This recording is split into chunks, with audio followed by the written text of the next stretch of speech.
नमस्कार प्रेक्षकांनो, मालिकेच्या पुढील भागामध्ये आपल्याला पाहायला मिळणार आहे की केदार आता दयानंद काकांबरोबर निघालेला आहे. खरं तर त्याची जायची इच्छा नसते, पण तारिणी म्हणते की बघ ना तू जाऊन एकदा.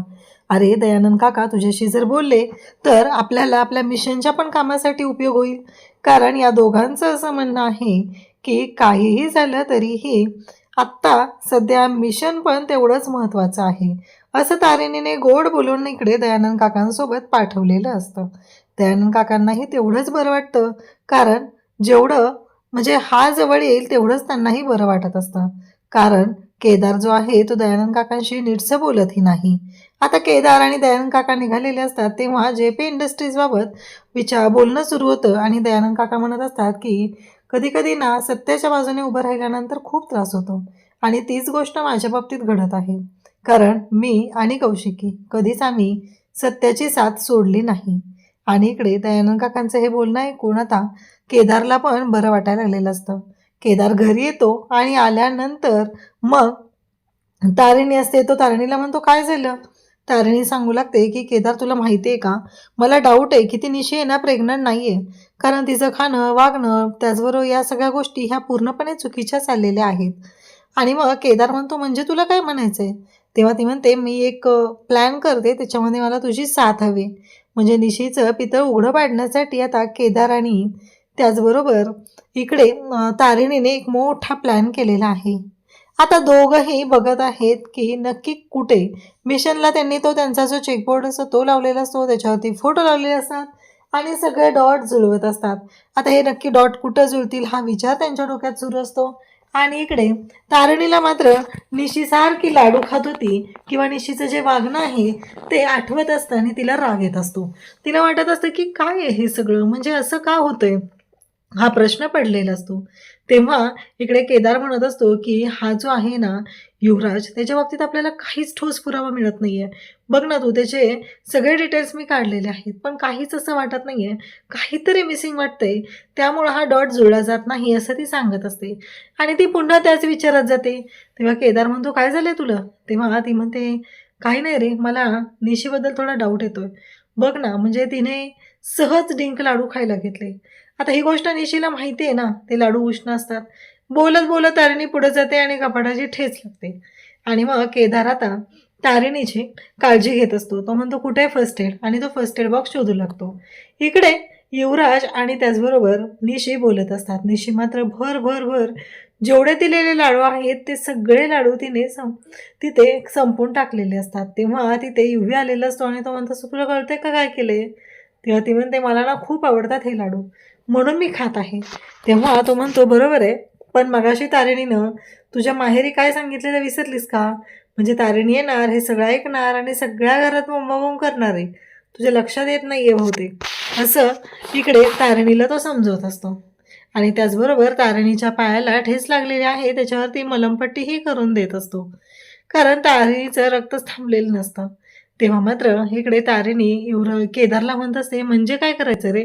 तेव्हा केदार म्हणतो की अगं काही नाही, मला ना हे कळत नाही आहे की हे काय करायचं आहे. कारण मला माहिती आहे की तू आत्ता कोणत्या कंडिशनमध्ये आहे, असं केदारचं बोलणं चाललेलं असतं. तारिणी म्हणत असते नको केदार, माझा पाय नको पकडूस तू.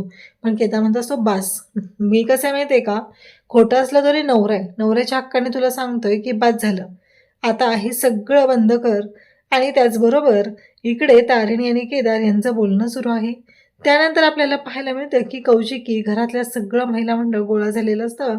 आणि मग कौशिकी म्हणत असते काय झालं नक्की, काय प्रॉब्लेम आहे. तेव्हा कौशिकी विचारू लागते काय झालं नक्की. तर तारिणीला इकडे खेचतच आणि तारिणीने खेचतच इकडे निशीला बाहेर आणलेलं असतं. सगळेजण म्हणतात असतात अगं काय चाललंय, हे सगळं काय चालू आहे. तेव्हा मात्र आता तारिणी त्याचबरोबर सगळेजण तिथं असतात. कौशिकी मात्र थोबाड फोडते. त्याचवेळी पद्मिनी येते, पद्मिनीलाही राग आलेला असतो. पद्मिनी सुद्धा तिच्या कानाखाली लावून देते तू आम्हाला फसवलंस. त्यानंतर इकडे सगळेजण चिडलेले असतात. जुई सुद्धा तिथे कानाखाली वाजवते. त्यानंतर ती म्हणते कौशिकी ताई एकदा माझं बोलणं तरी ऐकून घ्या. खरं तर इकडे निशीला सगळे मारत आहेत आणि निशी म्हणते नका ना मारू मला, नका ना मारू. त्याचवेळी पद्मिनी त्याचबरोबर चेतना काकू सगळेजण तिथं आलेले आहेत आणि इथं या निशीचं थोबाड फोडत आहेत, कारण निशी खोटं बोललेली आहे. आणि नंतर ती भानावर येत नसते, तेव्हा युवराज तिला थांबवतो आणि युवराज म्हणतो, "काय चाललंय हे तुझं? तर अगं बघ इथं कोण नाहीये आणि तुझं काय चाललंय हे?" तेव्हा ती म्हणते, "युवी खरंच ना रे, हे नाटक जर मी सांगितलं तर खरंच अवघड होईल ना." तेव्हा तो म्हणतो, "हो बरोबर आहे, पण आता तुझ्या लक्षात येते का काय झालाय प्रॉब्लेम? तुला कळतंय का काय होऊ शकतं?" असं म्हणत ते बोलायला लागतात. तेव्हा ती म्हणते, "म्हणजे?" तेव्हा म्हणतो, "हे जर तारिणीला समजलं ना तर मग काय होईल बघ. ती तुझी वाटच लावेल." आणि तेव्हा तो म्हणतो, की "बघ काय करायचं ते." निशी म्हणते, की "मला काय वाटतं माहिती आहे का? आता मी मोबाईलवर सर्च करते. प्रेग्नन्सी राहिल्यानंतर काय काय सिम्प्टम्स असतात आणि मग ते सगळं मी सुरू करेल. या घरातल्यांना नाचवणार आहे माझ्या तालावर. त्या पर्सनली तारणीला त्रास द्यायचा याच्यासाठी निशीचं हे सगळं चाललेलं असतं." आता इकडे दयानंद काका बाहेर निघालेले असतात. ते ड्रायव्हरशी फोन करून बोलत असतात, पण नेमकी इमर्जन्सी आल्यामुळे तो येऊ शकलेला नसतो. मग ते निघालेले असतात तेव्हा तेवढ्यातच हे जोडपं तिथे येतं. तेव्हा दयानंद काका विचारतात, "काय झालं रे?" तेव्हा तारिणी सांगते, की "काही नाही, मगाशी जरा किचनमध्ये ठेच लागलेली आहे." तेव्हा मात्र दयानंद काका म्हणतात, "काय?" तेव्हा तारिणी म्हणते, "आता तुम्ही कसं जाणार आहे मग?" तेव्हा ते म्हणतात, की "मी रिक्षा करून जाणार आहे."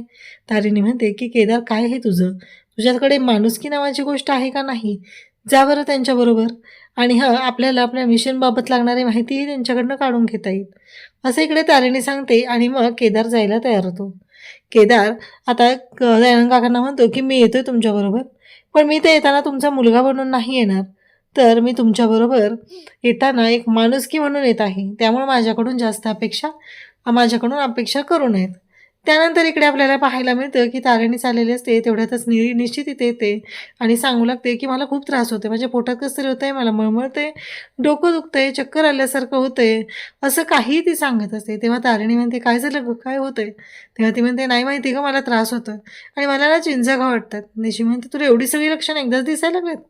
तेव्हा निशीला म्हणते, की "एवढी लक्षणं एकदाच दिसायला लागलेत?" निशी म्हणते, "म्हणजे?"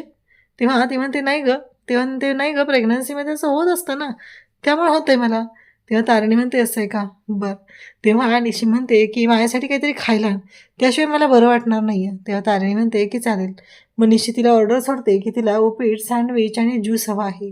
असं तिने सगळ्यांच्या समोर तिथं सांगते आणि मग ही निशी सांगते त्या पद्धतीनं तारिणी आणि तारिणी म्हणते, "काय झालं?" तारिणीला निशी विचारते, "काय झालं गं पायाला तुझ्या? नक्की काय झालेलं आहे?"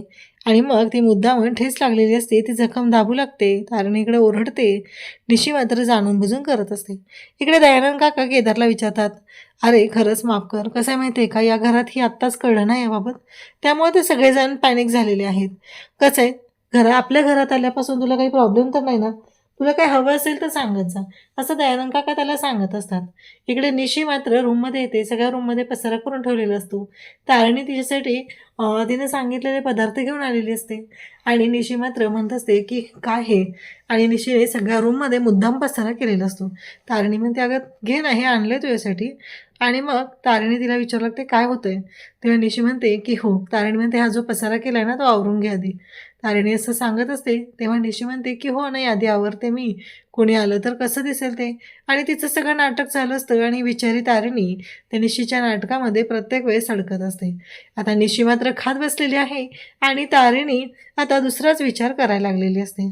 तेव्हा तारिणी आता त्या रूममध्ये जो काही पसारा मांडून ठेवलेला असतो निशीने ते सगळं आवरत असते आणि तिचा बेडच्या खाली एक डबा असतो. त्या डब्यात असलेल्या अर्ध्या लाडूकडे लक्ष जातं आणि मग तारिणी म्हणते, की आता मला या सगळ्याचा सोक्षमोक्ष लावायलाच पाहिजे आणि तारिणीला मात्र खूपच राग आलेला असतो आणि त्यासोबतच इकडे आपल्याला पाहायला मिळतं, की निशी सुद्धा वेड्यासारखी खात बसलेली असते, पण तिला माहीतच नाहीये, की इकडे तारिणीच्या डोक्यात काय सुरू आहे.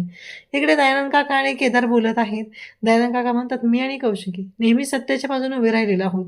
आम्ही कोणताही विचार केलेला नाही, कारण त्याचा त्रास होत असला तरीही." तेव्हा मात्र इकडे केदार म्हणत असतो, "म्हणजे कसलं नुकसान झालं?" असं तो विचारू लागतो. दयानंद काकांशी तो बोलत आहे. इकडे घरी आल्यानंतर आता केदार तारिणीला म्हणत असतो, की "काय झालं?" तारिणी म्हणते, की "केदार, मला ना निशीवर डाऊट येतोय. मला असं वाटतंय, की निशी प्रेग्नंट नाहीये, ती फक्त खोटं बोलतेय." तेव्हा तारिणी म्हणते, "हो, मलाही माहिती आहे. पण आता या सगळ्यासाठी मला एक प्लॅन करायचा आहे. त्या प्लॅनमध्ये मला तुझी मदत हवी आहे." असं तारिणी त्याला सांगत असते. तेव्हा मात्र केदार म्हणतो, की "हो, काहीच हरकत नाहीये." आणि आता केदार आणि तारिणी यांच्यामध्ये बोलणं सुरू आहे आणि तारिणीने निर्णय घेतलेला आहे की निशीचं सत्य सर्वांच्या समोर आणायचं.